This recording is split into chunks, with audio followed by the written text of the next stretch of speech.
Hi friends, ఎలా ఉన్నారు? ఇప్పుడు మనము నిజాంపట్నంలో ఉన్నాము.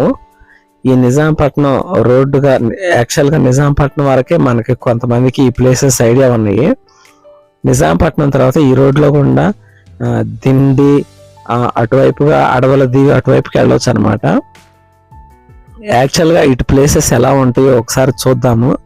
ఈ ఊరు దాటిన తర్వాత ఇదంతా ఎక్కువగా సముద్ర తీర ప్రాంతం కాబట్టి ఇసుక దిబ్బలు, ఎక్కువగా చెట్లు చేమలు చాలా ఇదిగా ఉంటుంది చూడటానికి. అండ్ అది కాకుండా ఇక్కడ రొయ్యల చెరువులు కూడా చాలా ఫేమస్ అనమాట, చాలా ఎక్కువగా ఉంటాయి.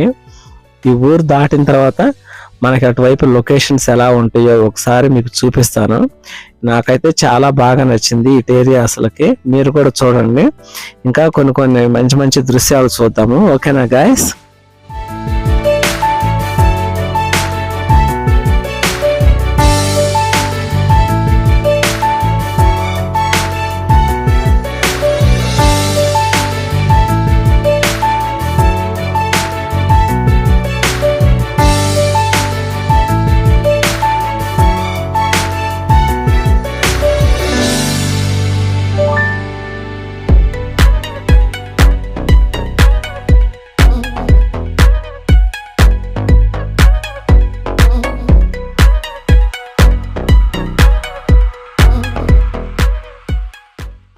మనం చూస్తున్న ఈ కాలువ ఇది దిండు అనే గ్రామానికి సమీపంలో ఉంటుంది అనమాట. ఈ లొకేషన్ అంతా అదే.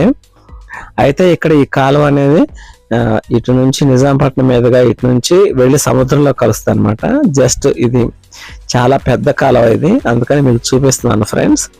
అండ్ ఈ కాలువలో చేపలు ఉన్నాయి, జూమ్ చేసి కొంచెం చూపిస్తాను, మీరు గెస్ చేసి ఆ చేపలను ఏమని పిలుస్తారో. చాలా సన్నగా పొడవుగా ఉన్నాయి, వాటిని ఏమని పిలుస్తారో మీకు తెలిస్తే కనుక కింద కామెంట్ చేయండి ఫ్రెండ్స్. చాలా ఎక్కువ చేపలు ఉన్నాయి అట్లా.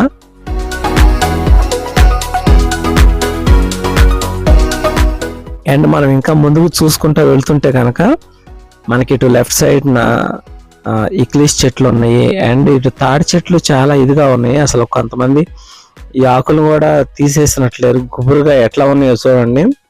ఇదివరకటి కాలంలో అయితే అందరికీ డాబాలు లేవు కాబట్టి ఎక్కువగా తాటి ఆకులు ఇళ్లలో చాలా హెల్తీగా హ్యాపీగా ఉండేవాళ్ళు. కానీ ఇప్పుడు ఉష్ణోగ్రతలు పెరిగిపోయి ప్రతి ఒక్కరు డాబాలు రేకుల షెడ్లు వేసుకున్నా కానీ ఏసీలో ఉండడం వలన ఆ ఏసీ వేడిగాలకి ఇప్పుడు చూసారా వెదర్లో ఎలా ఉంది అసలుకి, చాలా హై టెంపరేచర్ అనమాట.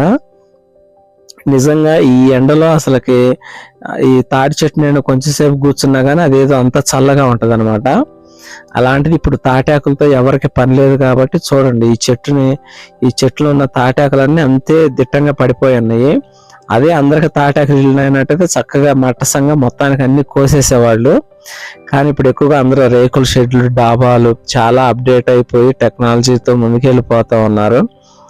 కానీ క్లైమేట్ అదే విధంగా ఇదివరకు ఉన్న క్లైమేట్ కంటే కూడా ఇప్పుడు చాలా ఎండలు కానీ వానలు కానీ చాలా విపరీతంగా ఉన్నాయి.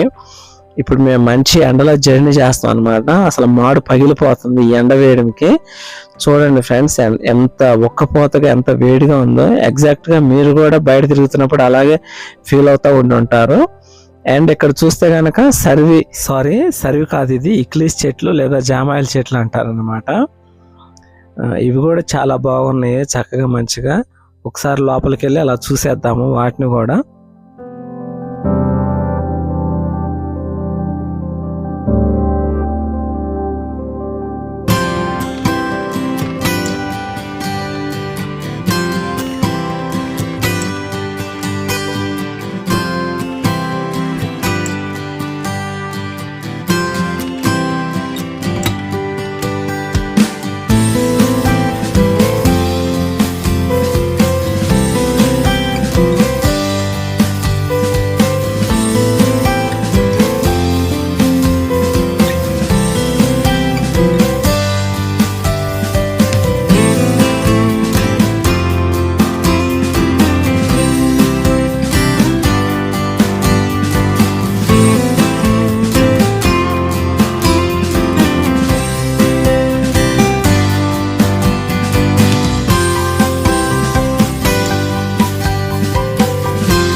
ఇక్కడ చూడండి ఫ్రెండ్స్, చాలా గుంపుగా, అంటే దగ్గరికి వెళ్తే ఆ పక్షులన్నీ ఎగిరిపోతాయి అని చెప్పేసి ఇక్కడ నుంచి మీకు జూమ్ చేసి చూపిస్తున్నాను.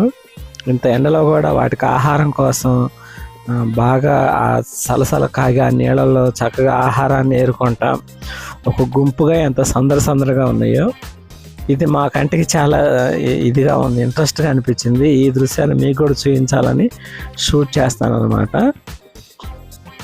పక్షులు చూడండి ఎంత చక్కగా మంచిగా అసలుకి ఎంత పొడుగు కాళ్ళు వేసుకుని హాయిగా ఎంత పొడుగు ముక్కుతో నేలలో పురుగులను వీటిని తింటాయి. ఎంత ఇదిగా ఉన్నాయో అసలుకి.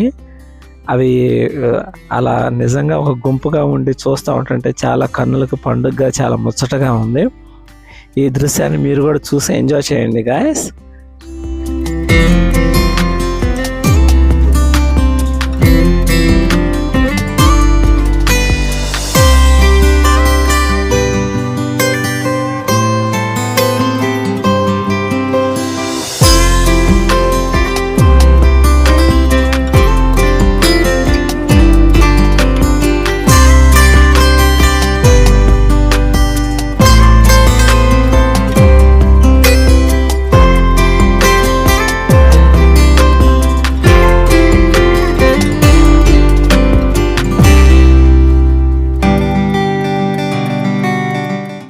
చూసారా ఫ్రెండ్స్, అవన్నీ చక్కగా ఎగురుతా మంచిగా ఎంత బాగా ఫుడ్ తీసుకుంటా అలా ఎగిరిపోతా ఉన్నాయి అన్నమాట. సో ఇది గాయస్ ఈ వీడియో. మీరు ఈ వీడియో నచ్చితే కనుక లైక్ చేయండి, సబ్స్క్రైబ్ చేసుకోండి. మరిన్ని వీడియో కోసం వెనెసా వరల్డ్ యూట్యూబ్ ఛానల్కి కనెక్ట్ అయ్యి ఉండండి guys. Thank you so much for your watching. I love you guys.